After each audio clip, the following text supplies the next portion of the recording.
اسلامی نظام حکومت خلافت پر مبنی ہوتا ہے۔ ابھی تک مسلمانوں کے 4 مشہور سب سے اہم اور بڑی بڑی خلافتیں گزری ہیں۔ سب سے پہلے نمبر پر خلافت راشدہ تھی، یہ حضرت ابو بکر، حضرت عمر، حضرت عثمان غنی اور حضرت علی المرتضیٰ رضی اللہ عنہ پر مشتمل تھی۔ یہ 30 سال کا ڈیوریشن بنتا ہے۔ خلافت راشدہ کے اختتام کے بعد خلافت بنی امیہ کا آغاز ہوتا ہے، جو کہ حضرت امیر معاویہ رضی اللہ عنہ سے شروع ہوتا ہے۔ حضرت امیر معاویہ کے بعد ان کا بیٹا یزید اول، یزید ثانی، اور اس کے بعد مروان بن حکم، عبد الملک بن مروان، ولید بن عبد الملک، سلیمان بن عبد الملک، عمر بن عبد العزیز وغیرہ کرتے ہوئے مروان ثانی تک یہ حکومت پہنچتی ہے۔ خاندان بنی امیہ 92 ایئرز تک اسلامی دنیا پر حکومت کرتا ہے، اور اس بنی امیہ کے دور حکومت کے اندر ہی مسلمانوں کی حکومت سندھ تک بھی پہنچ جاتی ہے، افریقہ تک بھی پہنچ جاتی ہے، اور چین کی سرحدوں تک بھی پہنچ جاتی ہے۔ جس طرح ہر عروج کو زوال ہوتا ہے، اسی طرح خاندان بنی امیہ کی حکومت کو بھی زوال آتا ہے، اور ابو مسلم خراسانی دریائے زاب کے کنارے لڑی جانے والی جنگ زاب کے اندر خاندان بنی امیہ کے حکمران مروان ثانی کو شکست دیتے ہیں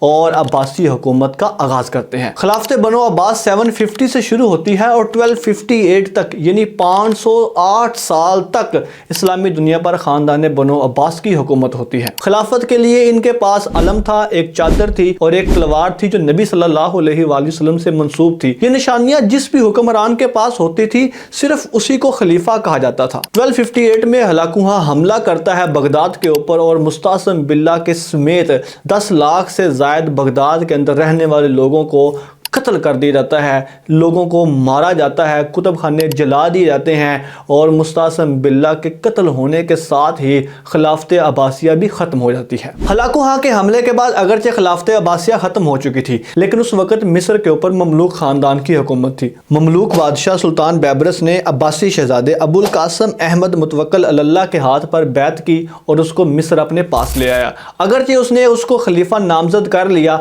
لیکن اصل حکومت کی جو واگ دوڑ تھی وہ مملوکوں کے پاس ہی تھی۔ خلیفہ جس کٹ پتلی کی حیثیت رکھتا تھا۔ اسی دوران حکومت آتی ہے ارطغرل کی۔ ارطغرل اور اس کے بعد بیٹا عثمان وہ ہیں جنہوں نے عثمانی خلافت کی بنیاد رکھی ہے۔ کہنے کو سلطنت عثمانیہ تو موجود تھی، لیکن یہ اپنے آپ کو خلیفہ نہیں تھے کہہ سکتے۔ آغاز میں سلطنت عثمانیہ میں جتنے بھی حکمران تھے یہ اپنے آپ کو سلطان کہتے تھے، جس طرح کہ سلطان بایزید یلدرم ہے، سلطان محمد فاتح ہے۔ لیکن پھر دور حکومت آتا ہے 1512 سے لے کر 1520 تک خلیفہ سلیم کا۔ خلیفہ سلیم اول آٹومن امپائر میں وہ پہلا حکمران تھا جس نے یورپ کو فتح کرنے کی بجائے ایشیا کی طرف توجہ دی۔ 1514 میں اس نے چالدران کی جنگ کے اندر آلیہ صفوی یعنی ایرانی حکمرانوں کو شکست دے کر اپنی آٹومن امپائر کا سکہ بٹھایا، اور 1517 میں اس نے مرج دابق کی جنگ کے اندر مملوکوں کو شکست دی۔ 1517 میں مرج دابق کی جنگ میں جب مملوکوں کو شکست ہوتی ہے اور ان کی حکومت کا خاتمہ ہوتا ہے تو اس وقت کٹ پتلی کے طور پر متوکل سوم خلیفہ تھا۔